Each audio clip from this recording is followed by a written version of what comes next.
Buenas noches a todos. En las presentaciones siempre viene bien aclarar que la persona al que presenta es amiga. Así bajamos las expectativas y os dais cuenta que al final también aquí estamos, pues yo en este caso, estamos también deseando contaros este balance y también muy agradecidos no solo por la invitación al museo y por la organización de esta jornada, sino también por la acogida que tiene la historia y la arqueología en una ciudad como Badajoz. Nosotros que llevamos varios meses trabajando en esta ciudad, casi que no nos sorprende, porque de una forma u otra nos hemos convertido en vecinos o parte del paisaje de la Alcazaba, y creo que es algo muy positivo que haya tanta interacción, que la gente quiera conocer y que sobre todo nos deje compartir, que para nosotros los arqueólogos es una faceta muy importante. Yo, por supuesto, me encantaría agradecer a todo el mundo, no sé hasta qué hora tenemos aquí para hacerlo, pero por supuesto, ¿no? Esta es una obra que financia el Ministerio, cuya dirección facultativa la lleva el Ayuntamiento de Badajoz, y por lo tanto quiero empezar con mi más sincero agradecimiento pues tanto a la dirección facultativa, a Begoña, Javier, a Jorge, por confiar y por darnos los medios, y sobre todo por el equipo también municipal, por ese interés que muestran por mantener vivo ese proyecto, ¿no? No es sencillo, a veces las cuestiones que tienen que ver con plazos, que tienen que ver con ejecución, no son sencillas, pero por nuestra parte siempre hemos encontrado facilidades y, por supuesto, creo que va por delante ese agradecimiento. Aquí no solamente hay muchas caras conocidas, hay mucha gente a la que le agradecemos mucho, porque si algo también hemos aprendido durante este tiempo aquí es que el aprendizaje también es una cuestión colaborativa. Aquí han pasado muchos compañeros, ahora miro a Álvaro, pero puedo mirar a Julián, puedo mirar a muchas personas, porque creo que gracias a esa mirada curiosa que ellos tienen y ese cariño que tienen hacia su patrimonio, nosotros hemos ido completando un puzzle que es bastante complicado, el de la Alcazaba. Yo trataré de ser lo más claro a la hora de exponer los contenidos, y como dice, a mí me gusta robarle esta frase a Javier, creo que esta charla quiero que sea también incluso para los arqueólogos, ¿vale? Por supuesto, también aprovecho pues a compañeros que nos han ofrecido su apoyo, a Andrés, que siempre nos ha hecho un cable desde el bastión amigo que tenemos en la biblioteca, a José Maldonado también, que con la fotografía nos ha permitido reconstruir ese puzzle, sobre todo del siglo XIX y XX, a Bruno Franco, que además de amigo es asesor en este espacio, y por supuesto asociaciones como la Asociación de Amigos del Museo, que cada vez que vienen nos brindan datos excepcionales y que para nosotros son una verdadera joya. Yo, por la ocasión tan excepcional que es estar aquí sentado solo, a mí me gustaría terminar agradeciendo sobre todo a mi compañera, porque ella, Nuria, no solo es la espina dorsal de este proyecto y de muchos otros que se han llevado en la Alcazaba, sino también con su generosidad ha hecho que este proyecto crezca incluso cuando ella ha tenido que pasar a una segunda fila por una cuestión de enfermedad. Los que la conocemos y conocemos no solo de su honestidad como investigadora, sino de su forma de ser como persona, pues hoy la vamos a extrañar, porque yo vine de aquí, de su mano, aterricé en un sitio como la Alcazaba y lo hice de la mano de la mejor embajadora. Y creo que el amor que yo he desarrollado este tiempo por este espacio se lo debo mucho a ella, y hace poco hemos hablado esta mañana, está tan presente como todos nosotros, y solo espero que dentro de muy poco tiempo esté aquí conmigo contando y con esa sonrisa que le caracteriza. Yo no sé si hoy luchamos contra el fútbol, no sé si tenemos algún impedimento en el tiempo. Quiero que yo seré breve por mi parte. Hoy nada, ¿no? Y hoy estamos libres. Pues como vosotros podéis ver en la imagen, hemos querido aprovechar esta conferencia también para no solo ofrecer nuevos datos, o no solo ofreceros los datos que nosotros hemos ido obteniendo en nuestro registro, en nuestro yacimiento, sino también intentar integrarlos y contextualizarlos dentro de la evolución de la Alcazaba. que es un espacio complejo, pero que es un espacio que, como veréis, cada vez sigue sumando más datos que nos permiten comprender un sitio que, desde luego, desde nuestro punto de vista, tiene uno de los registros históricos más ricos de toda la comunidad y, sin duda, del propio país. Vamos a empezar, en este caso, haciendo una pequeña presentación sobre un poco los objetivos que tenemos ya con esta charla y un poco las limitaciones que os queremos exponer.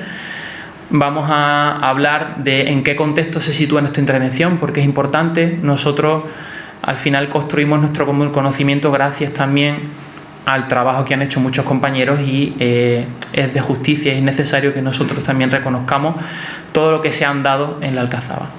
Por supuesto, os hablaremos del proyecto, os hablaremos de las fases históricas que hemos documentado. Hemos hecho una selección porque son más de 30 fases de ocupación histórica que van desde la Edad del Hierro hasta el siglo XXI, y finalmente pues vamos a hacer unas pequeñas conclusiones.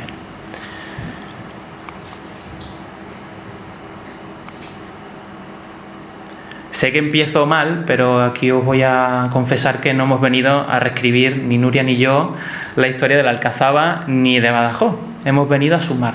Nosotros queremos que con las contribuciones que nosotros hemos estos meses ido tejiendo, intentemos comprender un poco más este espacio a lo largo del tiempo. También es una cuestión que tiene que ver con que se trata de una excavación en curso, o en este caso de un proyecto en curso. Buena parte de esas hipótesis no pueden ser sino que provisionales, porque nosotros tenemos que ser honestos con los datos que tenemos, y por ahora muchas de las cuestiones no son afirmaciones, son hipótesis y posibilidades, y creo que nos gusta siempre aclarar que al final es verdad que sería más arriesgado por nuestra parte hacerlo y quizás mucho más llamativo, pero nos debemos un poco a la honestidad científica. Y por otra parte, como bien, estos datos también, una vez que nosotros depositamos un informe, o que hacemos una publicación, o que llevamos esto a una conferencia, o llevamos a cualquier evento, son datos que también están a disposición, y es importante. Creo que el conocimiento se construye también con este diálogo. Nosotros estaremos encantados y lo hemos hecho durante estos meses con muchos investigadores, de sentarnos con ellos, intentar discutir estos datos y tratar también de resolver nuestras propias preguntas, y, como bien se suele hacer en la investigación, seguir lanzando muchas más.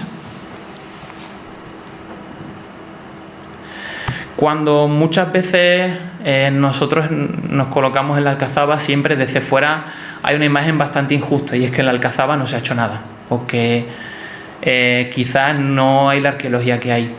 Y cuando nosotros revisamos el inicio de estas intervenciones que nosotros vamos a presentaros, nos dimos cuenta que el interés por la Alcazaba como un sitio arqueológico, como un espacio, viene desde bastante antiguo, pero desde momentos donde nosotros quizás no nos imaginábamos, ¿no? Resulta paradójico, y hace poco lo hablaba precisamente con Nuria, de que estamos excavando los sitios, o estamos excavando en sitios que fueron objeto de seguimiento arqueológico, ya en el siglo XIX. Os pongo un ejemplo, porque este espacio, cuando nace ese interés especialmente por la arqueología como una disciplina histórica, en ese siglo XIX, cuando se empieza a institucionalizar la arqueología, tanto en nuestra comunidad como en el resto de España, y ahí tenemos un actor clave, o una figura clave, que es la Comisión de Patrimonio. La Comisión de Patrimonio ya manifiesta en el mismo año 1844 ese interés porque buscar dentro de la Alcazaba sitios o elementos históricos, ¿no? Ahí os colocaba esa cita, ¿no? Pero, sin embargo, tenéis un año más tarde ese deseo por parte de la comisión fraguó y se puso a disposición de don Nicolás Jiménez la excavación de ese espacio que veis ahí, de la ermita de Calatrava.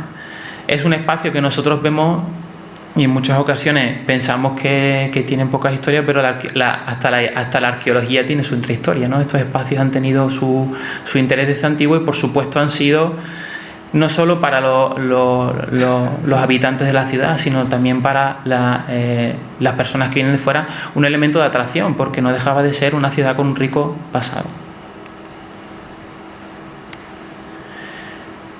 Este espacio muy pocos lo conocemos, pero cuando nosotros revisamos dónde empieza el interés por la arqueología en la Alcazaba y hasta dónde tenemos que seguir los pasos de nuestros compañeros, nos dimos cuenta de que esto de que los seguimientos arqueológicos que están de actualidad o de las excavaciones y los sondeos era bastante moderno. A mí me gusta mucho esta cita, ¿no? Porque cuando construyen el depósito de agua, la Casa de las Aguas aquí en la Alcazaba, precisamente la Comisión de Patrimonio, la Comisión de Monumentos, perdón, lo que intenta hacer es que haya un seguimiento de esa obra, porque conocen que está en lo alto del cerro, saben que van a aparecer elementos y por lo tanto tienen interés de que todo lo que aparezca al menos forme parte de esos fondos públicos, ¿no? Ahí lo que os indico en esa cita es con el dictamen de la comisión, que les dice que el único fin que tienen con esas inspecciones que quieren hacer es inspeccionar si aquello pone de manifiesto objetos que puedan tener carácter monumental o arqueológico, y si esto sucede, evitar su desaparición o destrucción, que básicamente es lo que nosotros hacemos a diario cuando no en cualquier obra, ¿no? Estamos en un sitio como el Museo de Badajoz y aquí nos debemos a una persona como es Tomás Rono de Castilla, que es el fundador de esta institución, ¿no? También es una persona muy ligada a la protección del patrimonio de la Alcazaba, y fue precisamente él de su inventario de objetos recogidos en el Museo Arqueológico, trabajando en esta comisión provincial, donde da buena cuenta de los objetos que aún siguen estando dentro de las vitrinas. Hoy os pongo un ejemplo, que es ese epitafio de Almansur, que apareció precisamente en ese seguimiento de las obras que se hicieron en el depósito de cadáveres del Hospital Militar. Es decir, ahí aparecieron piezas y por lo tanto ese interés por la salvaguarda y el conocimiento de la Alcazaba no es una cosa moderna, sino que tiene también sus raíces.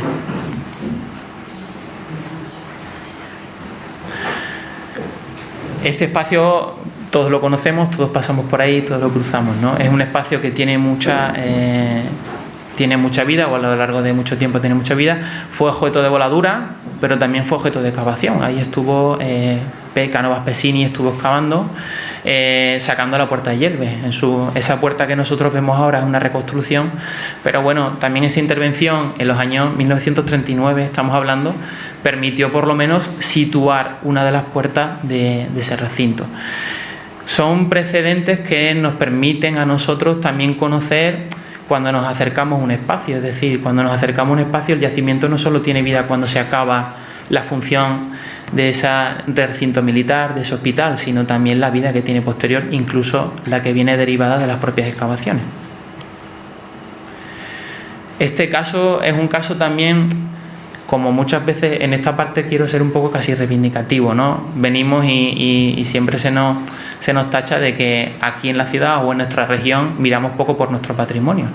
Y uno de los episodios quizás más interesantes es este que tenéis aquí, en 1913, cuando los ingenieros militares tratan de llevar adelante un plan donde quieren deshacerse de buena parte de las murallas, y uno de los elementos objeto de eliminación era la Torre de Espantaperros. Gracias a la comisión y también al esfuerzo municipal se consiguió que ese elemento no se quitase, es decir, lo tenemos por los pelos casi. Pero bueno, también es una manifestación de que a veces somos bastante injustos con nosotros o con nuestro comportamiento, y creo que también es una ciudad que ha sabido mantener determinados referentes identitarios.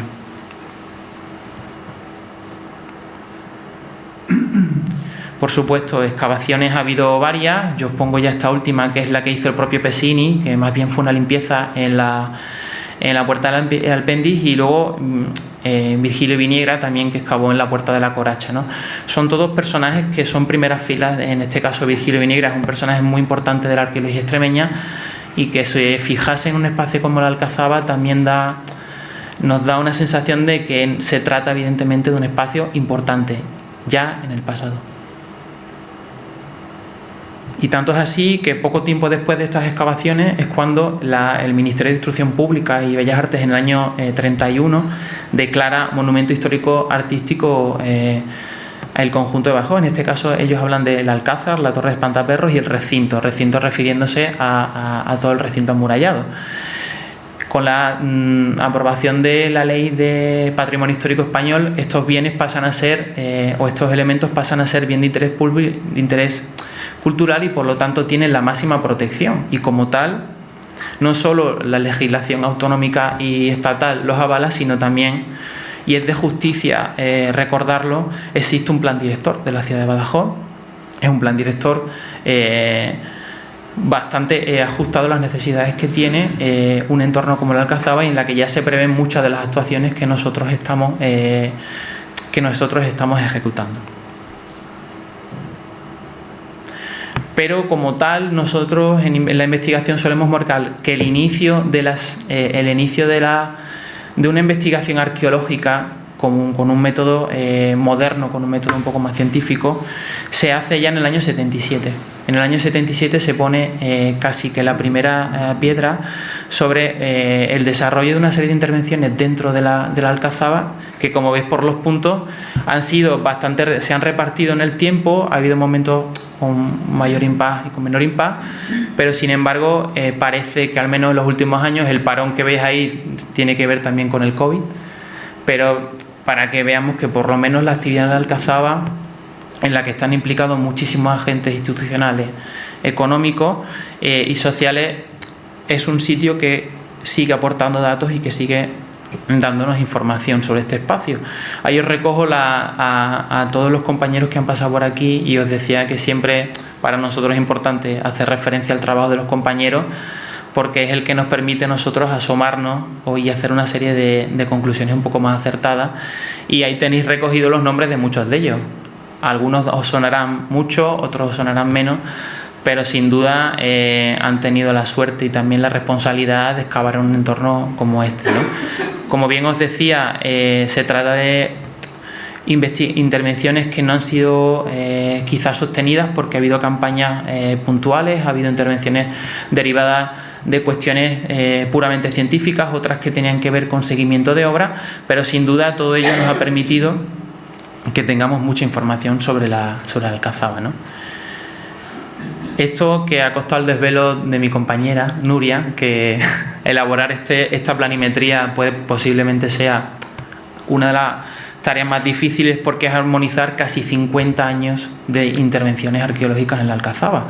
Es poner un poco sobre un mapa qué se ha hecho y dónde se ha hecho. Y como veis, vais a tener la sensación de que uno de los elementos que quizás más se han intervenido son las murallas. Como es lógico, son bienes que necesitan también de una protección. En este caso muchas de ellas son de tapial, necesitan una continua reparación, y son elementos que por supuesto han sido objeto tanto de, en algunos casos, de excavación, de restauración o de lectura de paramentos, donde han conseguido ofrecernos también una idea de que no se trata de un recinto estático, es un recinto que a lo largo de los siglos fue creciendo y que en su interior, como veis, albergó mucha historia. Sin embargo, en esta visual veis que parece que el mapa está solamente picoteado en unos puntos, ¿no? Principalmente las intervenciones se han desarrollado en el sector de la Puerta del Capitel. Como es lógico, cuando se hace la voladura de ese espacio, también es un espacio que, por el propio interés que había suscitado ya esas excavaciones previas, se considera seguir interviniendo. Pero si veis aquí la parte del Hospital Real, de Santa María, pues son espacios que quizás por su interés científico, por la posible relación con otros edificios, en este caso el de Santa María con la mezquita, pues han suscitado que se haya decidido intervenir ahí, y en espacios como el que tenemos también cerca del hospital, del antiguo hospital militar, donde veis que las intervenciones han sacado, y como veremos ahora, buena parte de lo que nosotros hoy tenemos como el recinto del Alcázar, el recinto del área de Palacios, ¿no? En este caso, mucha gente siempre, cuando pasa por aquí, se asombra incluso de que tengamos la antigua catedral de Badajoz en este espacio. Muchos turistas no lo saben, como es lógico, pero ni siquiera muchos de los habitantes de la ciudad, ¿no? Y tiene un rico pasado.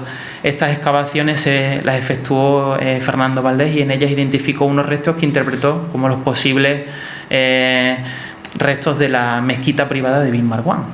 Pero junto a ese espacio tenemos una zona espléndida donde, además de tener los restos de esa área palaciega andalusí, tenemos elementos anteriores de época protohistórica. También tenemos tenemos la Casa de Solís, que es un espacio espectacular, y sobre todo también esa sala de autopsias, y tenemos una serie de espacios que sin duda, como a nosotros nos gusta ver, muestran que la historia es un cúmulo también de periodos y acontecimientos, y creo que Badajoz en ese sentido es una panorámica sensacional a lo que ha sucedido en su suelo, ¿no?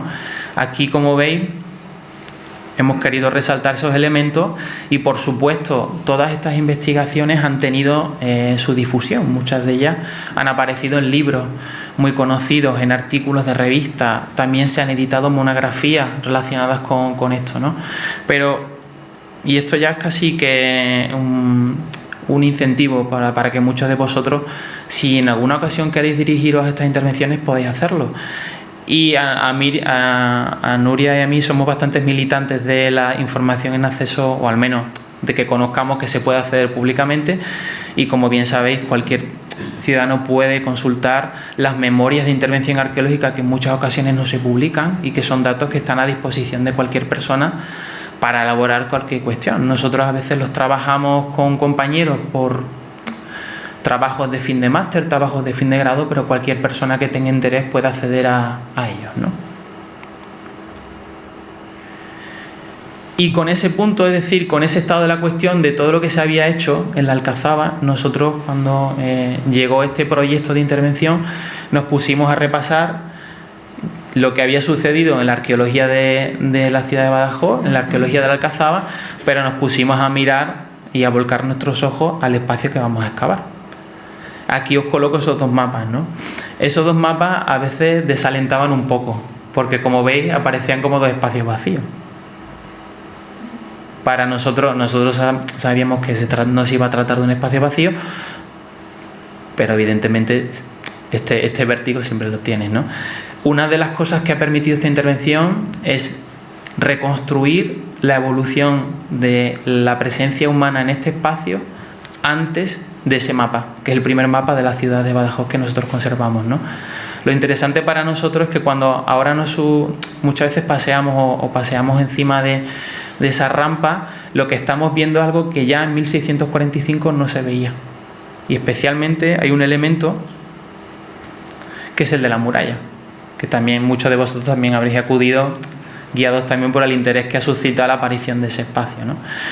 Ese espacio o este proyecto, como bien os decía, es un proyecto cuya promoción, el promotor es el Ministerio, pero la dirección facultativa es del Ayuntamiento, y que hemos ejecutado en este caso yo me sumé al proyecto con Nuria en febrero de este año, y nosotros, en este caso Nuria estuvo como director, yo estuve como auxiliar un tiempo y luego ya me incorporé como director, y hemos asumido este proyecto que, como os pongo ahí, se compone de muchos pasos. Con los círculos tenéis marcados las partes que tienen que ver con el trabajo de campo, y esto es una panorámica también para que veáis que en muchas ocasiones no todo es excavar, también se trata de presentar informes, se trata de la administración, de solicitar permisos, solicitar cubriciones, y por lo tanto a veces cuando echamos la vista atrás, el tiempo que pasamos excavando es reducido en relación con otras actividades, ¿no? Porque evidentemente nosotros en un proyecto como este de seguimiento arqueológico estamos al servicio de ese proyecto, que es en este caso un proyecto de accesibilidad, que lo que pretende es dar una accesibilidad o mejorar la accesibilidad. Por lo tanto, creo que es un elemento bastante importante y necesario dentro de un espacio como la Alcazaba, como para que nosotros contribuyamos a eso. Pero sin embargo, a Nuria y a mí nos parecía oportuno que vieseis también un poco la intrahistoria de este proyecto, desde cuando empezamos, y se empezó como tal en julio de 2023, pero las sorpresas fueron bastante rápidas. En este caso, Nuria, que era la que estaba como directora en ese momento, no tardó mucho en notificar la incidencia, porque al retirar la rampa salió la muralla. Quiero decir, ahí no se hizo mucho de rogar el yacimiento y enseguida se puso a hablar. Esas particularidades, dificultades han hecho que este espacio, pues, o que este proyecto, pues evidentemente haya tenido un ritmo distinto al que era previsible, pero que sin duda sigue en marcha, sigue en pie, y que en esta ocasión os coloco casi el punto final de la arqueología, porque desde nuestro punto pues nosotros ya hemos contribuido a que esos elementos que han salido en la fase de obra se protejan, y ahora ya la obra sí pueda continuar y se pueda ejecutar esas rampas y esas escaleras, que además, como os contaré, tienen para nosotros el buen gusto de que van a recuperar las líneas maestras del urbanismo que se tapó precisamente antes de esa foto o esa imagen del mapa de 1645.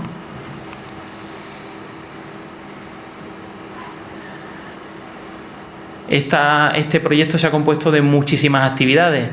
Ahí, como veis, a veces parecemos un poco kamikazes. Estamos delante haciendo un seguimiento arqueológico, ¿no? Cuando se retiran esas rampas de hormigón, cuando se retiran esos depósitos, esos rellenos de tierra que vienen o que se han hecho no hace mucho, se suele hacer con maquinaria. Nosotros, esa primera fase siempre lleva un seguimiento arqueológico, porque en espacios como este es susceptible de que en cualquier momento aparezca alguna cuestión, se paralicen y, como veis en la imagen de abajo, comencemos la limpieza manual de los restos. La particularidad tal vez de ese elemento que apareció, que fue la muralla, fue que evidentemente justificación la paralización de los trabajos en ese área de intervención de la obra, y desde la Dirección General de Patrimonio se dictaminó la necesidad de excavarlo por el propio interés y valorar un poco cuál es la incidencia arqueológica en este espacio mediante, como veis ahí en la parte izquierda tenéis los sondeos que hicimos en un primer lugar, y en la parte derecha ya veis la excavación, y con eso también os he puesto una escala humana. Además, los de construcción olivenza son bastante grandotes, o sea que imaginaos que la cantidad de depósitos que había en este espacio. Y si veis, Nuria está en una de las bóvedas de las canalizaciones del hospital militar, que cortó un arco que es de la casa de una vecina cuyo nombre conocemos y ahora vamos a presentar, y como veis ese espacio se conservaba debajo de este suelo y sobre él no se agotó estratigrafía, es decir, cuando se agote estratigrafía vais a recuperar la imagen de lo que podría ser la Alcazaba en ese momento. Nosotros estamos casi en un espolón muchas veces y no nos damos cuenta hasta qué punto es un espacio que tiene una vida constructiva y una vida, sobre todo por esa deriva militar, que tiene unas características que lo hacen muy particular y que para nosotros, o sea, la arqueología en este caso tiene bastante tiempo aquí. Pero además de eso, nosotros no solo hacemos seguimiento arqueológico, no solo hacemos sondeos y excavamos, sino también hacemos estudios de paramentos. Vemos un poco la evolución en este caso, de el elemento que teníamos asociado al área de excavación, que es la Puerta del Capitel, que es uno de los espacios más emblemáticos, tal vez porque sea en época andalusí también fue ese enlace entre la Alcazaba y la Medina, ¿no? La puerta más importante. Y nosotros también hacemos un análisis de las intervenciones que han tenido, que se han realizado sobre ese elemento que es la muralla y la puerta.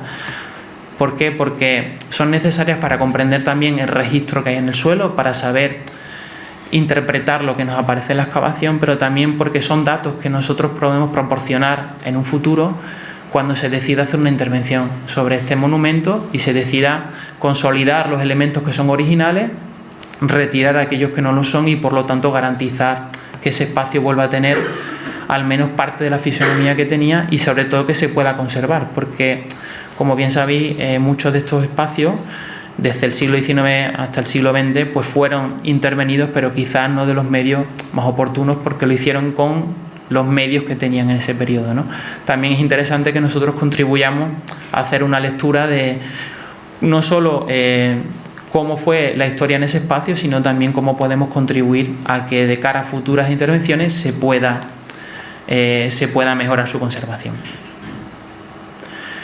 Y con todo eso os muestro este mapa, que este mapa es el punto final o el punto ya de llegada de un camino que ha durado desde julio de 2023. Muchos de los que pasáis por allí y que habéis tenido la oportunidad de haber hecho la visita os habéis dado cuenta que es un mare magnum de muro. Yo recuerdo que siempre que veníamos en esas visitas, ¿no?, nos preguntaban, pero bueno, ¿y cómo lo hacéis, no? Pues en este caso, como os decía, y esta imagen da una información de que es un espacio muy abigarrado de construcciones porque es un espacio vivo, es un espacio que durante muchos siglos estuvo habitado y además tuvo una vida bastante intensa. Esta imagen que veis ahí es una imagen que reproduce, como bien os decía, una postal perdida, que es la previa a 1645. Nosotros vamos a centrarnos sobre todo en ese espacio anterior para que veáis todo lo que tenéis ahí, aunque siempre que ponemos esta imagen el protagonismo se lo lleva o la muralla o el aljibe, porque evidentemente las dimensiones que tienen pues son bastante considerables. Como bien os decía, nosotros hemos documentado aquí, tenemos 24 fases de ocupación que comienzan en los contextos que son de la Edad del Hierro, es decir, son de la Segunda del Hierro y que se inician en el siglo V antes de Cristo, y por lo tanto tenemos un registro que tiene más de 2500 años de historia. Es una historia que, al menos en lo que nosotros hemos podido comentar, en lo que llevamos en esta excavación que hemos efectuado, pues tenemos, como veis, y creo que ahí en ese mapa podéis ver un poco en el momento en el que se desarrolla la ocupación. Nosotros tenemos un indicio de ocupación en época protohistórica, pero no será hasta el siglo IX y X cuando volvamos a tener información sobre los moradores de la Alcazaba. Y a partir de ahí, como veis, os hemos puesto... Nosotros hemos dividido en varias fases, también en relación un poco con los procesos históricos que se desarrollan en la ciudad y en la propia Alcazaba, y vais a ver que pasamos a tener de 1230 especialmente para adelante una historia muy rica, que ha dejado una huella bastante significativa dentro de ese paisaje. Y empezamos por el principio. La existencia de restos protohistóricos es algo que se lleva manifestando al menos desde el año 1977, cuando ya Fernando Valdés y su equipo pusieron de manifiesto ya no solo la presencia de materiales, sino también la presencia de posibles contextos y estructuras que tuviesen que ver con ese posible pasado prerromano de la ciudad. Os pueden parecer poco 3 muros, pero para nosotros es muchísimo, sobre todo porque si los colocamos en contexto con lo que sabemos del poblado protohistórico es bastante. Es bastante porque, y ahora os contaremos las particularidades, el estado de conservación no siempre es el óptimo. Se trata de muros que en muchas ocasiones no tenían ningún tipo de mortero, con lo cual era muy sencillo desmantelarlo y era muy sencillo llevárselo. Y esto del reciclaje y de esa economía circular ya se inventó en la antigüedad y lo hacían por propia necesidad. En esta ocasión nosotros tuvimos la fortuna de localizar esos contextos que, como veis ahí, se reducen a esos muros. Es muy poco, pero es mucho, porque nosotros tenemos pocas evidencias de estructura como tal. Y solamente hemos empezado a rascar en este espacio, en ese sector. Nosotros no hemos agotado la estratigrafía, es decir, quizás si en algún futuro se acomete una intervención en ese espacio, posiblemente tengamos casi conservado buena parte de esas casas, de esas estructuras asociadas a lo que fue un poblado que no debió ser pequeño, porque el Cerro de la Mueda controlaba el vado en el Guadiana, y seguramente por las relaciones que tiene culturales y la posición dentro de las propias vegas del Guadiana, seguramente tendremos un espacio que nos va a dar muchas sorpresas y mucha información sobre cómo eran esos pueblos prerromanos en esta zona, ¿no? El de arriba que tenéis a la izquierda, a la derecha, perdón, es un silo de época islámica que nos cortó uno de los muros, pero también puso al descubierto la existencia o la prolongación de esas estructuras más allá de nuestro área de excavación. Los restos que aparecen son escasos, pero bueno, tienen mucho interés.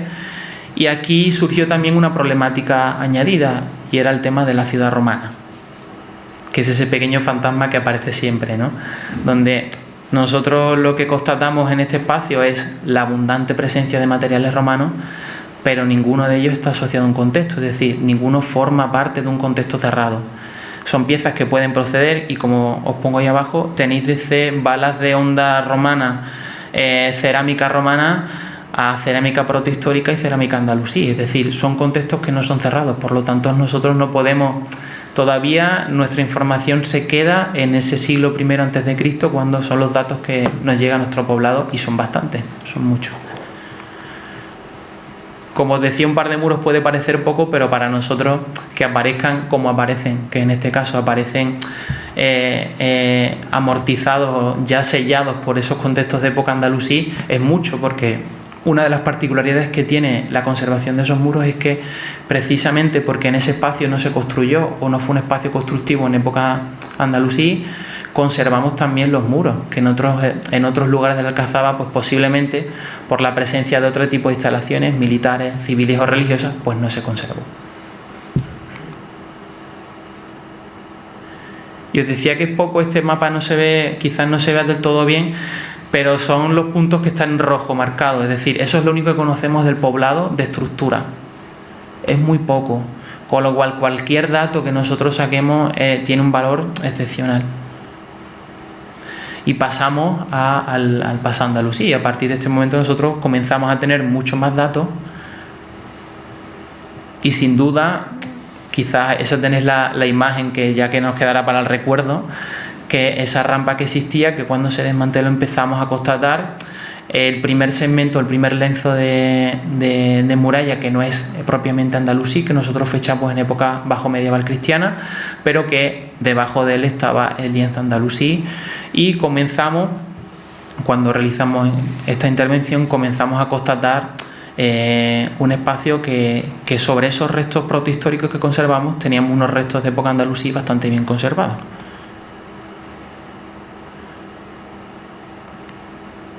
Y sin duda, como os decía, la mayor sorpresa fue esa. Ahí tenéis la muralla que apareció, esa muralla que tiene unos 22 metros de largo y casi 3 metros de ancho. En algunos puntos el alzado de 1,66, pero es incluso en esos puntos donde se vio afectada por la construcción de la rampa que comunicaba la puerta del capitel con la entrada del hospital. Suponemos que en aquellos espacios donde no se vio afectada, posiblemente el alzado que conserve esa muralla sea mucho mayor. Es una muralla de muy buena calidad, es una muralla de mampostería, como veis ahí, donde incluso pudimos documentar en ese pequeño sondeo de 3 por 4 metros el nivel de uso que tuvo en época andalusí, es decir, sabemos por el nivel en el que iban los viandantes, y incluso pudimos excavar parte de lo que es su fosa de cimentación. Fue poco lo que pudimos excavar, porque la parte que se ha sumado por completo de esa muralla es poca, porque allá se adosan construcciones de época moderna y bajo medieval, moderna y contemporánea, pero nos dio una información bastante rica, porque nos permitió al menos tener algunos indicios o algunos datos para intentar fechar esa muralla. Nosotros en esta ocasión, después del trabajo que Nuria ha hecho comparando este lienzo de muralla con otros lienzos que aparecen dentro de la Alcazaba, en esta ocasión ella hace siempre alusión a este lienzo que apareció en una de las intervenciones que llevó o que ella efectuó en 2015 en la Puerta del Alpendi, las similitudes que tiene la fábrica de este lienzo, su posición, porque además parece que tienen una conexión física o que podrían tener una conexión física, les llevó a plantear la posible relación de este elemento y su interpretación como la muralla del Alcázar, es decir, como la muralla que cerraba el recinto de palacio del resto de la Alcazaba, ¿no? Es un elemento muy importante. Sabemos que en este tipo de recintos ese tipo de elementos existían, pero localizarlos no siempre es sencillo. En esta ocasión, como veis ahí, uno de los elementos que favoreció esa conservación es que en torno a esa muralla, que es una muralla defensiva, que por lo tanto es una muralla que separaba dos ambientes, que por lo tanto permitía a esos gobernantes defenderse de los posibles atacantes, se colocaron una serie de paquetes que ahí veis abajo ese jalón, ese metro que tenéis ahí en rojo, que mide 1 metro, para que os hagáis una idea del grosor que tienen esos paquetes. Esos son paquetes de tierra, que es una tierra arcillosa limosa, que no es de la Alcazaba, que seguramente venga del río, y que son carretadas de tierra que vienen para hacer en torno a este espacio de la muralla un espacio diáfano, un espacio de albacar, porque lo que se intenta es que esa muralla evidentemente esté exenta, porque si nosotros colocamos construcciones en torno a ella, la hacemos más fácil más expugnable. Por lo tanto, nosotros lo que nos documentamos aquí, por eso decía el buen estado de conservación de los restos prerromanos, es que sobre esos restos prerromanos se hizo una labor de traída de tierra, seguramente de la zona del río, muy importante para hacer una zona diáfana y de albacar, una zona donde lo que nosotros veríamos es una muralla exenta donde no se le adhería ningún tipo de edificación.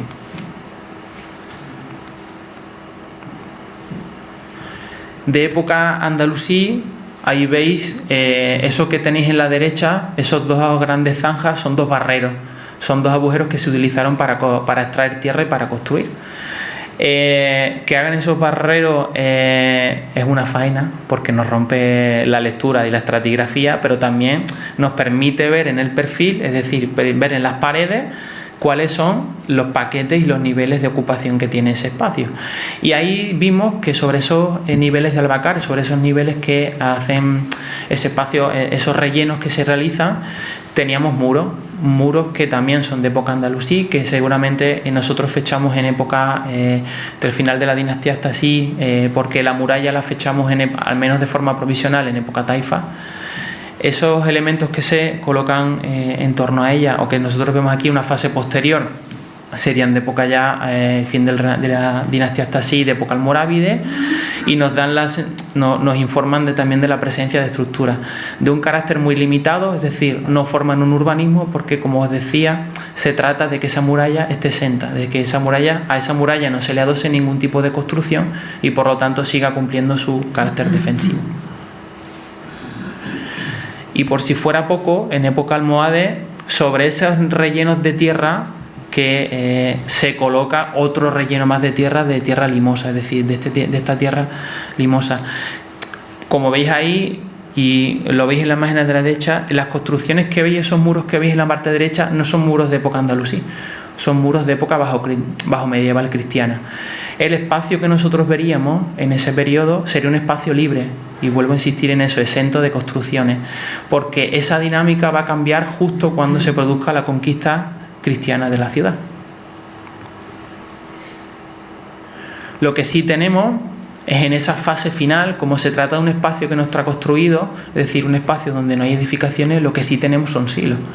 En este caso nosotros tenemos, al menos en el espacio que hemos excavado por ahora, tenemos más de una decena de silos, de los cuales solamente hemos podido excavar 2, pero que nos han dado una información riquísima y que nos han permitido construir esa última fase de ocupación islámica en torno a la muralla.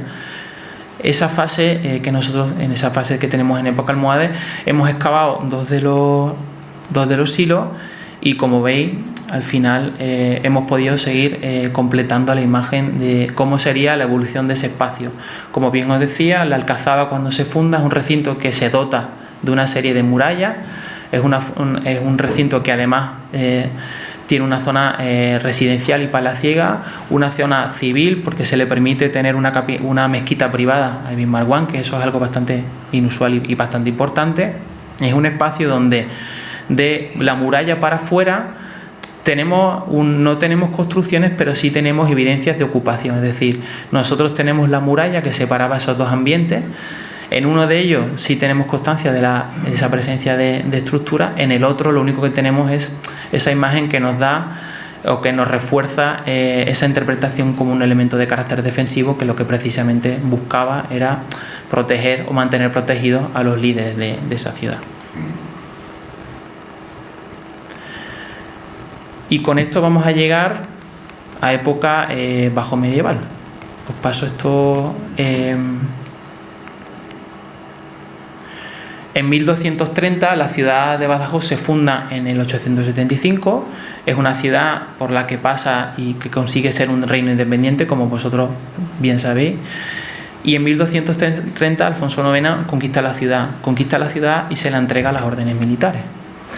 Lo que nosotros constatamos en la excavación que en los niveles ya a partir del siglo XIII en adelante sí empezamos a tener una dinámica distinta. Si yo antes os insistía en que no teníamos construcciones, es decir, que no teníamos edificaciones, que no es un espacio urbanizado, ahora sí empezamos a tener la presencia de estructuras, y de estructuras, como veis ahí, que guardan también una lógica distributiva, es decir, que se organizan en torno a una serie de líneas.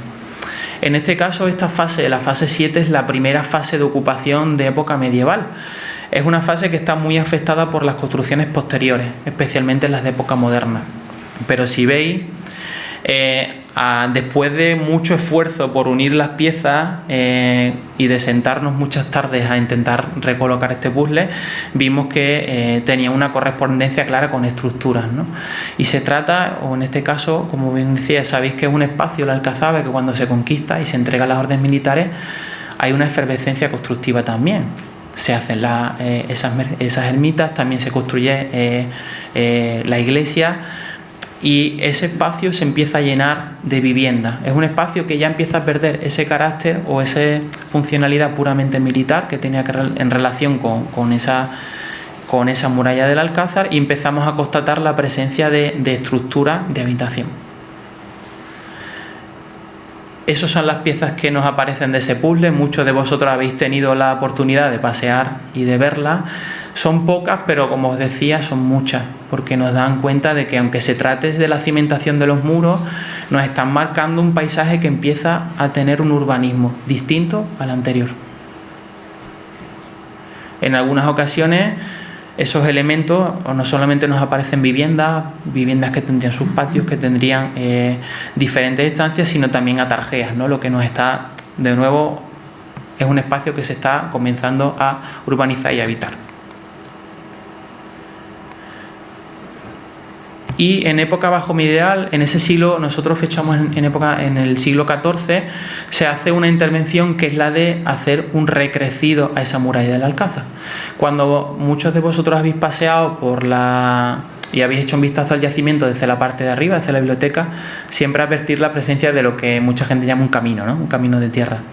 No se trata de un camino, se trata de una tapia de forro de cal y canto que tiene un relleno de tapial, que lo que hace es elevar el nivel el alzado de esa muralla de época andalusí. Se hace ya en época cristiana y se hace retrayendo un poco lo que sería el ancho de esa muralla, pero se hace seguramente por ese esfuerzo constructivo, teniendo en cuenta que esa dinámica territorial de lucha con los reinos vecinos, con la propia inestabilidad política, también marcaba la necesidad de reforzar esas defensas.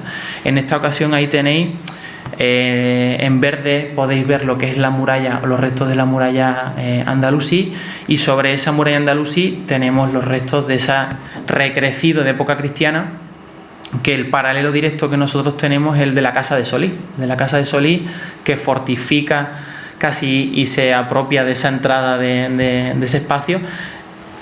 Utiliza la misma tapia y en un momento muy parecido. La Casa de Solís, si no recuerdo mal, era de 1465.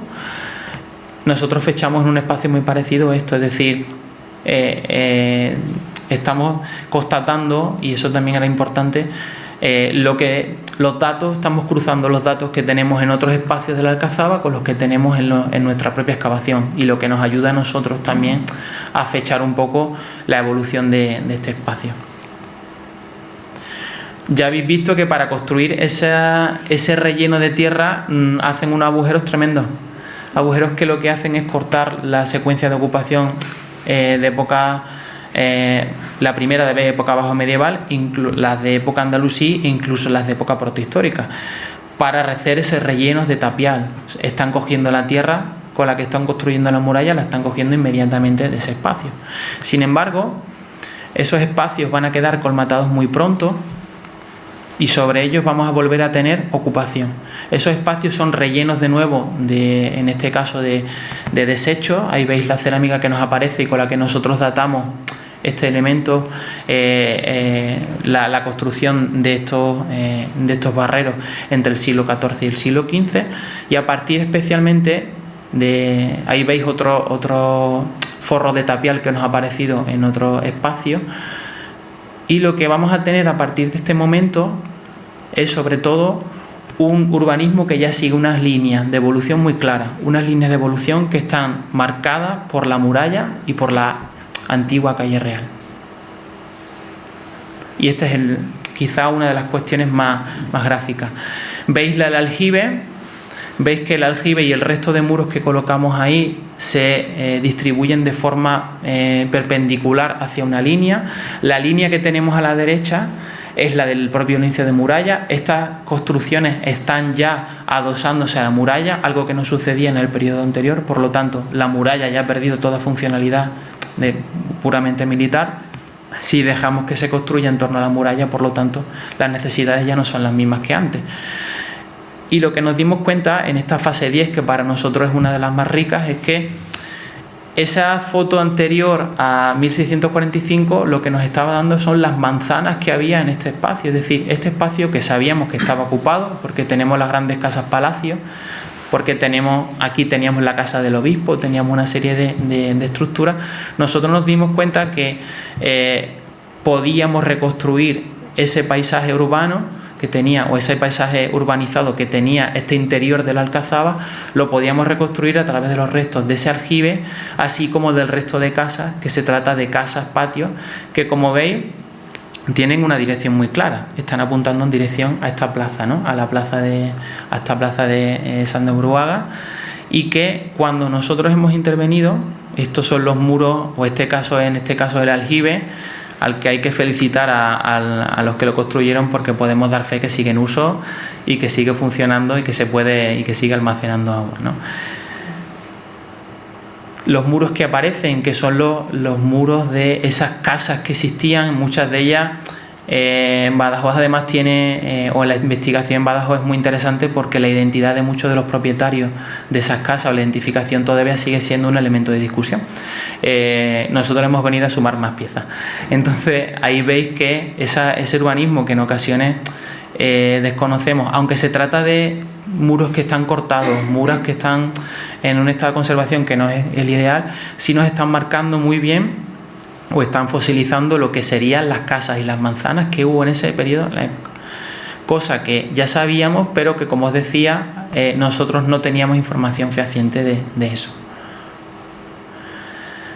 Y aparecen esos restos de urbanismo, como veis, nos permiten completar un puzzle.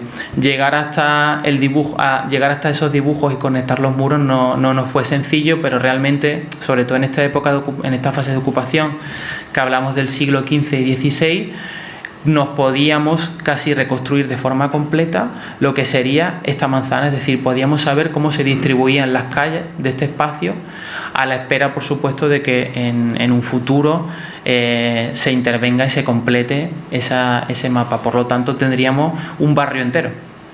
Y quizás lo interesante, era un barrio que, como yo os marcaba aquí, es un barrio que estaba, veis la orientación, en este caso veis que esta imagen está orientada hacia la Puerta del Capitel.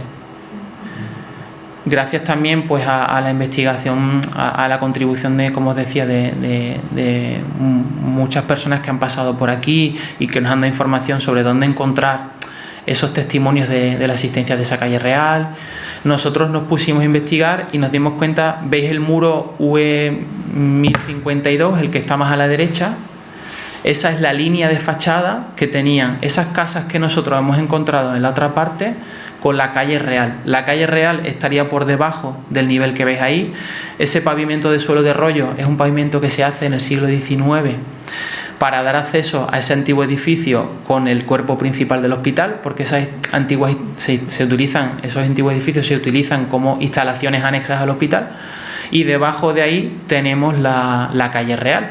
Lo interesante de esta intervención es que hemos por lo menos sacado el ancho de la calle, por lo tanto ahora ahí, que lo que veis va a ir una escalera.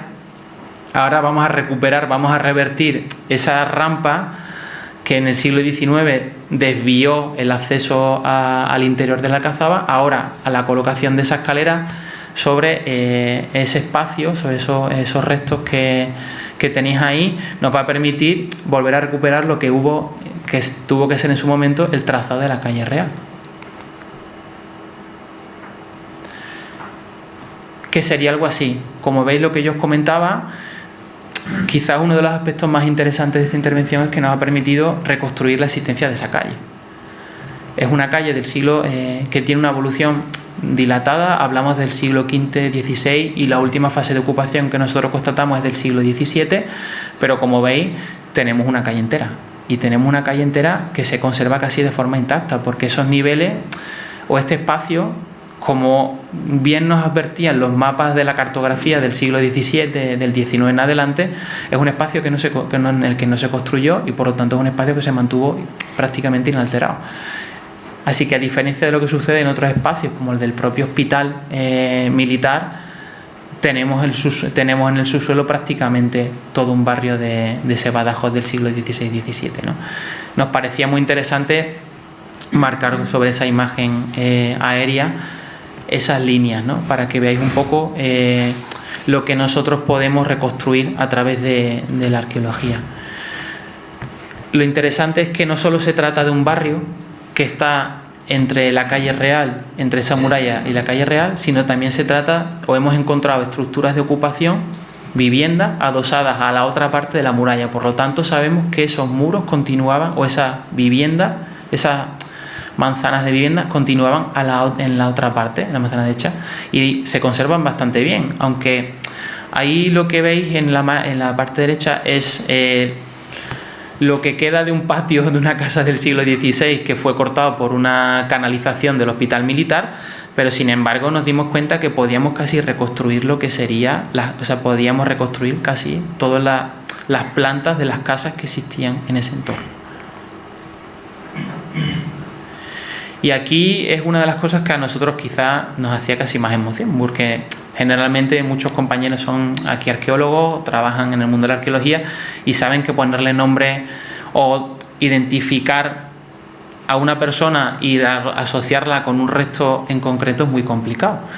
Gracias aquí a los compañeros de la Asociación de Amigos de Badajoz y a Julián Blanco y a Juan Altieri, teníamos las escrituras de las casas del castillo. Teníamos las escrituras de esas personas, de los últimos moradores de la Alcazaba, cuando en el siglo, a partir de antes del XVII, era un espacio de habitación. Y en este caso a nosotros nos facilitó esta información que nos proporcionaron, nos facilitó incluso la excavación, porque en ese documento que se conserva en el Archivo Histórico Provincial nos dice que en esta ciudad del castillo, a la izquierda de la entrada de dicho castillo, entrando a mano izquierda, que tiene 2 piezas bajas y un corral, que linda una parte con el muro y torre de la puerta del castillo. Y con otras casas fueron de Lope de García, sastre al que presente vive Diego Sanabria. Es decir, nos hizo una descripción de lo que nosotros acabamos de encontrar, un semisótano con una planta superior.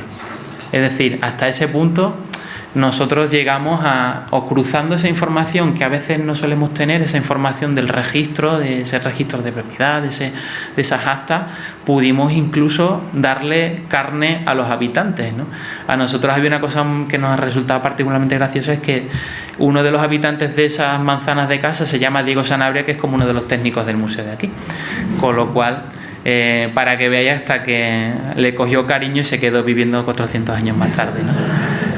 Lo interesante aquí es eso, podíamos poner nombre a esos propietarios, y parece una tontería, pero es una forma de humanizar también el paisaje. Nosotros nos sentíamos hasta mal cuando empezamos a lavar el material y a estudiar el material que recuperamos dentro de la casa de Catalina, que como veis tenía una buena casa, con ese semisótano, con ese arco.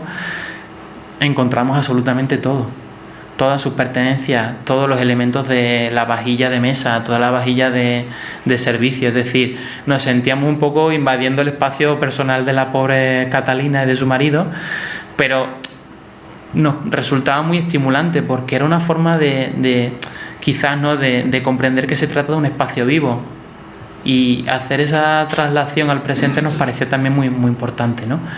Entonces, con todos esos datos, nosotros seguimos reconstruyendo ese puzzle de esas casas que en el siglo XV y XVI, cuando todavía aquí se mantiene parte del gobierno civil, hasta el siglo XVI no se baja a la plaza alta, no se baja el ayuntamiento, la catedral no se bajará hasta más adelante. Es decir, todos esos elementos estaban aquí dentro de la Alcazaba. Esos elementos van a ir saliendo de la alcazaba y lo van a ir haciendo por varias razones, pero una principal, y aquí lo que os ponía es, veis cómo se adosaban esas casas a la muralla, esa muralla que ya ha perdido toda su funcionalidad. Y va a suceder porque, y creo que esta imagen es bastante representativa, llegamos al siglo XVII, en torno a esa guerra con Portugal, 1644, esa guerra de secesión, y Badajoz está en primera línea. Fijaos si los habitantes de la Alcazaba, que ya sabían que este espacio era inseguro, que llevaban ya bastante tiempo sabiendo que era un espacio muy inseguro de habitar, porque era un espacio muy expugnable, es decir, estaba a la vista de esa artillería, estaba a la vista de esos ejércitos. Muchas de esas familias deciden ir abandonando la Alcazaba, se van trasladando hacia el campo de San Juan, hacia abajo, y nosotros lo que tenemos aquí ya son las huellas de ese abandono de ese espacio como un espacio de vivienda. Una de las primeras cosas que encontramos fue esa bola de cañón, aparecieron otras más, pero esa bola de cañón aparece muy cerca de donde parece que hubo un impacto. Si os fijáis en la parte de la derecha arriba, veis una serie de grietas que se ven un poco mal porque he pensado poco y he traído la foto más pequeña que he podido conseguir, pero como veis es un cañonazo. Todo ese tipo, esta imagen es muy ilustrativa de que a partir de este momento, si yo decía que desde 1230 en adelante este espacio se urbaniza y se coloca en casa, además al abrigo de la existencia de la catedral aquí, del concejo, de otra serie de estructuras, la propia dinámica política del periodo obliga a que se trate de un espacio que es inseguro de habitar y que por otra parte es un espacio que se va a consagrar puramente al mundo militar, y quizás eso es lo que le ha conferido este espacio, porque desde ese momento del siglo XVII, desde esas guerras en adelante hasta 1991, esto sigue siendo propiedad del ejército. Y nosotros aquí, en nuestra excavación, lo que constatamos es que a partir precisamente del siglo XVII, este espacio es un espacio que se vaciaba de casa. La gente ya no ha decidido vivir aquí, este espacio se vacía, se traslada en otro entorno, y a partir de ahí empezamos a constatar otra serie de edificaciones, cuerpos de guardia que se colocan, y otro que sí tenemos, o del que hemos podido excavar algunos de sus restos, que es el cuartel de San Pedro. Ese cuartel de San Pedro que se funda a mediados del siglo XVII y que tiene una vida relativamente corta, pero que lo que nos da idea de ese paisaje ya militarizado. Es un paisaje que vuelve otra vez a cumplir esa función militar, para que en buena medida surgió el emplazamiento del propio de la Alcazaba. A partir de ese momento, ese espacio se llena de un montón de estructuras. Para nosotros, veis los pocos restos que nos quedan, incluso hasta del propio cuartel, porque fueron arrasados en esta ocasión por las escaleras que se construyeron de acceso ya en una época posterior. Pero sin embargo, cuando nosotros montábamos en el mapa esos restos, con la cartografía histórica y esa labor de cartografía histórica que aquí miró a Álvaro y nos ha salvado en muchas ocasiones la vida, nos permitía reconstruir un puzzle que para interpretarlo era muy difícil, porque eran elementos muy aislados. Y en esta ocasión, cuando colocamos las piezas, nos dimos cuenta de que todo nos casaba y nos daba la imagen de que, de nuevo, el espacio interno de la Alcazaba cambiaba, y cambiaba para adaptarse a una necesidad distinta, una necesidad de convertir este espacio en una plaza fuerte.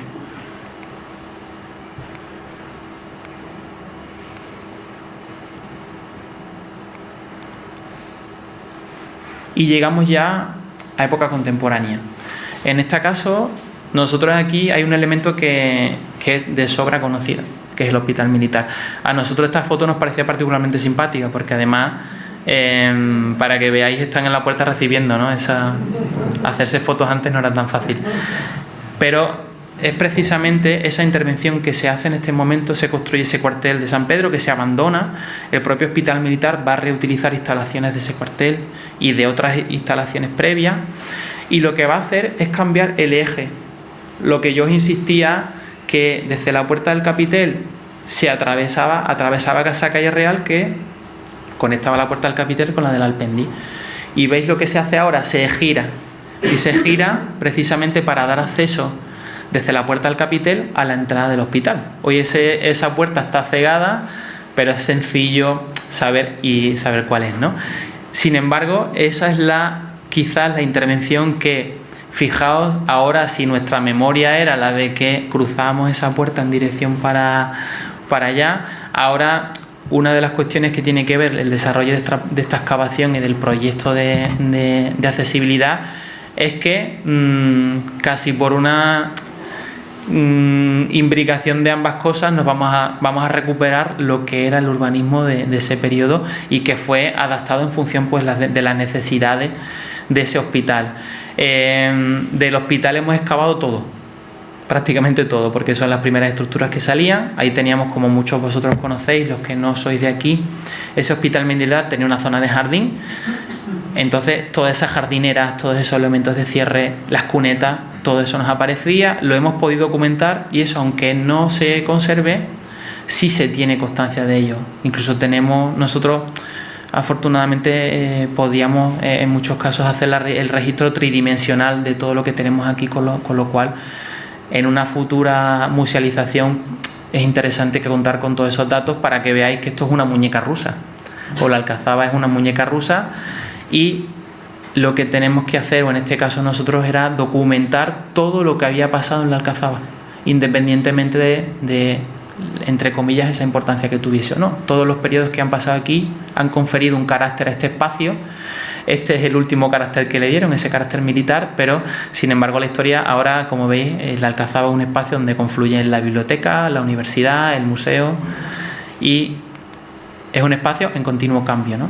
Como bien os decía, esa es la rampa previa a la que nosotros excavamos, que si os colocáis, cuando salgáis por la puerta del capitel, la vais a ver debajo, porque debajo de la rampa de hormigón se conserva esta rampa, incluso se conserva parte de la impronta de esos adoquines que limitaban con la cuneta, y creo que hemos podido hacer casi la documentación de todo lo que había en la Alcazaba en ese momento. El desmonte de muchos de estos muros nos ha proporcionado incluso la presencia de piezas como esas, que son piezas que proceden, no sabemos de dónde, pero son piezas que tienen mucho interés. Nosotros excavamos, esta, como veis, es un pequeño callejón que se hace en el siglo XIX para conectar lo que hoy es el almacén del museo, que era una instalación anexa al hospital, para conectarlo con el cuerpo principal. Se crea un pequeño camino, ese empedrado, que a nosotros cuando lo encontramos nos dio la sensación de que estamos ante la calle real, y nos dimos cuenta que no, desafortunadamente, porque aparecía justo debajo de él una cañería de saneamiento del hospital militar que nos trajo a la realidad y nos quitó todas las ilusiones que teníamos, pero nos permitió también un poco, en esta ocasión, facilitar el trabajo de la colocación de esa rampa, porque son elementos que se hicieron en relación con el hospital militar. Todo este espacio, al final, en su última etapa, o en esta última etapa, guarda relación con el hospital, sean zanjas de canalización, zanjas para colocar atarjeas, es decir, todo al final tiene que ver con ese hospital. Y como lo que os decía, esto de la economía circular es bastante antiguo, nosotros, una de las últimas sorpresas, y para nosotros que somos del mundo clásico y del mundo antiguo, nos regaló esta pieza de mármol que estaba reutilizada como peldaño, que es en este caso un cimacio. Lo mismo, es una pieza sin contextualizar, pero bueno, para que nos alegremos una mañana también viene bien, sobre todo si aparece después de jornadas duras de excavación. Y como veis, conseguimos completar a través de este esfuerzo todo el mapa de un pequeño espacio, pero un espacio que nos hablaba de la vida de la Alcazaba. Y casi que nos hablaba de la vida de la Alcazaba desde que esto ni siquiera una ciudad, ni desde siquiera esto era una Alcazaba, sino desde un momento. Nos abría la posibilidad de lo que os decía, de ver cada una de las intervenciones que se hacían o que se fueron haciendo a lo largo del tiempo, y por lo tanto crear casi un mapa de todo lo que se hacía. Yo quería terminar con esta diapositiva porque era mostraros un poco ese resumen, ¿no? Si hablamos que lo primero que tenemos son estas estructuras del poblado de la Segunda del Hierro, hasta lo primero que nosotros datamos en esta excavación no significa que no existiese nada o que no tengamos nada antes, que el desarrollo posterior de la excavación no lo confirmará. lo primero que teníamos era esa muralla, que era que fechamos nosotros en época taifa, que por supuesto es un elemento que todavía es objeto de estudio y discusión. De ahí en adelante nos dimos cuenta de que un espacio que había nacido con ese espíritu militar, cuando se conquista la ciudad, vuelve, o en este caso se le dota de un carácter residencial que mantiene cuando aquí todavía está la catedral, aquí está la casa del obispo, que fue casi el más reticente a abandonar el cerro de la Alcazaba, cuando se mantiene todavía la sede del concejo, hasta que no pasa a la Plaza Alta y posteriormente pase para debajo, y a medida que entre el siglo XIV y XV, o en este caso XVI, que se sigue manteniendo el poder civil y el poder militar en este espacio, sigue siendo un espacio residencial, un espacio del que hemos conservado las manzanas, cada una de las casas, incluso le hemos sacado del olvido a los habitantes de ese espacio, ¿no? Pudimos ver que precisamente algo que ha marcado mucho la historia de nuestra región, por ese carácter fronterizo, pero sobre todo la personalidad histórica de Badajoz, que es su carácter fronterizo, hizo que esa inestabilidad política hiciese desaconsejable habitar en este espacio. Y ese espacio que había nacido como un espacio militar vuelve de nuevo a tener otra funcionalidad relacionada con el mundo militar. Ahora tiene otra distinta, así que esto es una cuestión de ir jugando con los significados que puede ir teniendo la Alcazaba. Por nuestra parte os mostramos ese mapa siempre con el deseo de que en un futuro pues podamos seguir colocando piezas de ese puzzle y que seamos capaces de tratar de ofreceros un discurso lo más asequible posible de lo que la investigación ofrece, que no es poco, que es mucho, y que sobre todo que es un patrimonio que vosotros tenéis que hacer vuestro. Muchas gracias.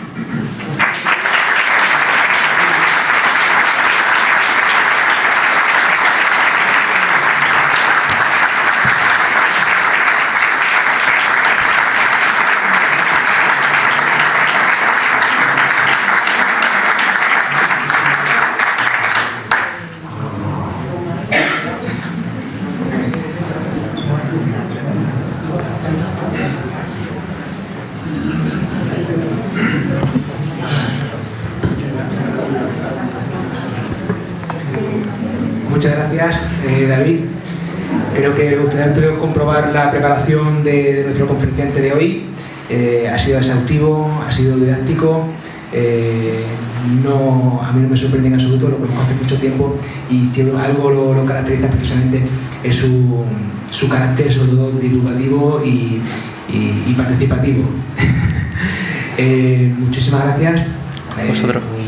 Un placer haberte escuchado y haber contado contigo en este ciclo. Él no lo va a decir, lo voy a decir yo. Si alguno de ustedes tiene alguna pregunta, lo tenía. ¿Te importa, no? No, por supuesto.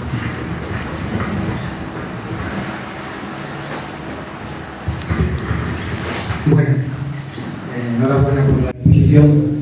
Nos ha aclarado mucho, sobre todo a los jubilados que ya en vez de ver obras vamos a ver excavaciones arqueológicas. Y quería, antes comentó que cuando se hizo el aljibe, aquí arriba, a mitad del siglo XIX, se hizo un seguimiento arqueológico, un seguimiento por la Comisión de Monumentos. Hay constancia de que si se descubrió algo o qué restos se descubrieron en ese aljibe. Sí, y algunos los tenéis aquí porque la comisión, hay un trabajo magnífico sobre la labor de la comisión que lo hizo Pablo Ortiz Romero. Pablo Ortiz Romero hizo su tesis sobre el origen de la arqueología extremeña y él recoge las actas de la comisión, y creo que yo, no sé si recuerdo que la del aljibe, ¿verdad? La casa de agua. Sí, por ejemplo, aquí ellos dan cuenta, y esto es un acta de la comisión que dice: hasta ahora únicamente han sido descubiertas una pequeña columna de mármol, hasta ahora, que no es poco, fragmentos de vasijas de barro, un objeto de lápida con inscripción en árabe, es decir, dieron cuenta de lo que se hacía. La comisión, estos expedientes, ese vaciado de la información lo hizo Pablo Ortiz Romero, que yo os aconsejo que lo leáis porque además es un libro magnífico para ver no tanto el desarrollo de la arqueología, sino los problemas de la arqueología en una región como la nuestra, ¿no? y ahí recoge muchos de los expedientes y dedica un espacio muy importante a la Alcazaba, pero no de forma casual, sino porque es que era un espacio que estaba en los ojos de la Comisión de Monumentos desde su propia fundación. La presencia aquí de Tomás Romero de Castilla, que yo os ponía justo aquí debajo, lo que hizo es revitalizar pues ese impulso y ese deseo de la Comisión por intervenir en la Alcazaba, que no solamente lo pedían en la Comisión, también mucho dentro de la propia ciudad se pedía, ¿no? El acta, yo creo que es un fragmento, pero creo que transcribe entero el legajo, o sea que yo te lo pongo ahí si lo quieres, si no te lo puedo mandar. Yo solo te puedo animar a seguir en este proyecto. Estoy seguro que también Badajoz tiene muchísimo que ofrecer, muchas dudas que solucionar.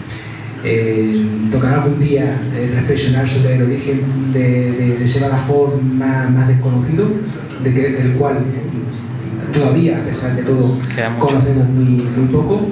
Habrá que poner nombre, llegará el momento que le pongamos nombre. En alguna ocasión hemos jugado un poco a ello, ¿no? Siempre a lo mejor en ambientes más entendidos y con menos público.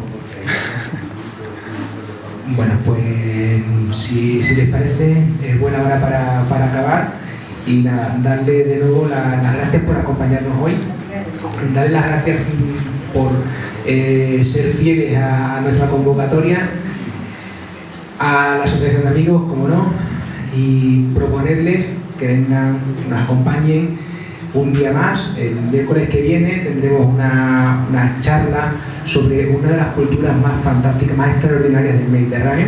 Se trata de la cultura nuráchica, la cultura megalítica, portentosa y bastante poco conocida por los occidentales, por los españoles y por gran parte del Mediterráneo, y estará a cargo esa conferencia a cargo de Liliana Spaneda, una gran profesional que estoy seguro que tampoco le va a quedar